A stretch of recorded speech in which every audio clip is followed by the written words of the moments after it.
జిల్లాలో ఎరువుల కొరత లేదని కొన్ని పరిశ్రమలకు యూరియా తరలిస్తున్నారని, పలు పరిశ్రమల్లో యూరియా నిల్వ ఉంచుతూ కృత్రిమ కొరత ఏర్పాటు చేయడం జరుగుతుందని, అలాంటి సంఘటనలు జరిగితే సహించేది లేదని, రైతులు యూరియా కోసం ఇబ్బందులు ఏర్పడితే సమాచారం అందివ్వాలని జిల్లా అదనపు కలెక్టర్ నగేష్ అన్నారు.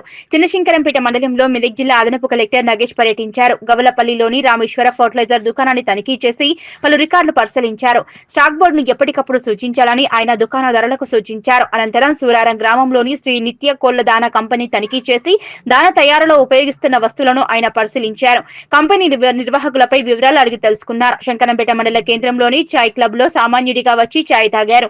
అనంతరం రైతులతో మాట్లాడి యూరియా కొరతపై అడిగి తెలుసుకున్నారు. ఈ సందర్భంగా ఆయన మాట్లాడుతూ జిల్లాలో ఎక్కడ కూడా యూరియా కొరత లేదని, యూరియా కోసం రైతులు ఎలాంటి ఆందోళన చెందవద్దన్నారు. పరిశ్రమల్లో యూరియా ఎరువును నిల్వ ఉంచుతూ కృత్రిమ కొరత ఏర్పాటు చేయడం జరుగుతుందని సమాచారంతో జిల్లా కలెక్టర్ ఆదేశాల మేరకు తనిఖీలు చేపట్టడం జరిగిందని, దానా కంపెనీలో ఎక్కడా కూడా యూరియా కలుపుతున్న ఆనవాళ్లు లేవని, రైతులు యూరియా కోసం ఆందోళన చెందవద్దని, యూరియా సమస్య వస్తే సమాచారం ఇవ్వాలని ఆయన రైతులకు సూచించారు. ఈ కార్యక్రమంలో మండల వ్యవసాయ అధికారి లక్ష్మీ ప్రవీణ్, డిప్యూటీ తహసీల్దార్ ప్రభుదాస్, రెవెన్యూ ఇన్స్పెక్టర్ రాజు, వ్యవసాయ విస్తరణ అధికారులు నగేష్ తదితరులు పాల్గొన్నారు.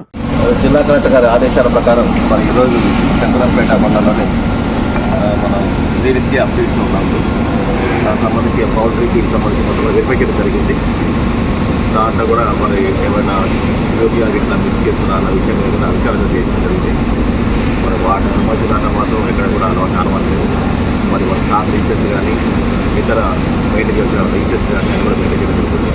అంతేకాకుండా గవర్నమెంట్లో కూడా మనం ప్రాముఖ్యత ఫెర్టిలైజర్ షాప్ కూడా ఓపెన్ చేశాము.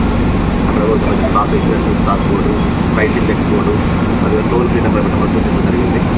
మరి వీటిని కూడా మనం తనిఖీ చేస్తున్నాము. ముఖ్యంగా ఏంటంటే రైతులకు ఎటువంటి ఇబ్బంది లేకుండా, కృత్రిమ కొరత ఏర్పాటు చేయకుండా వాళ్లకు అనుకూలంగా ఉండేటట్టు, మరి సమయానుకూలంగా ఎరువులు అందజేసేటట్టు చూపించవలసింది. ఇలాంటి ఏమైనా ఇబ్బందులు కలిగినట్లయితే మద్దతు తీసుకున్నట్లయితే ఇలా ఆర్టిఫిషియల్ అధికారులు తీసుకుంటాము.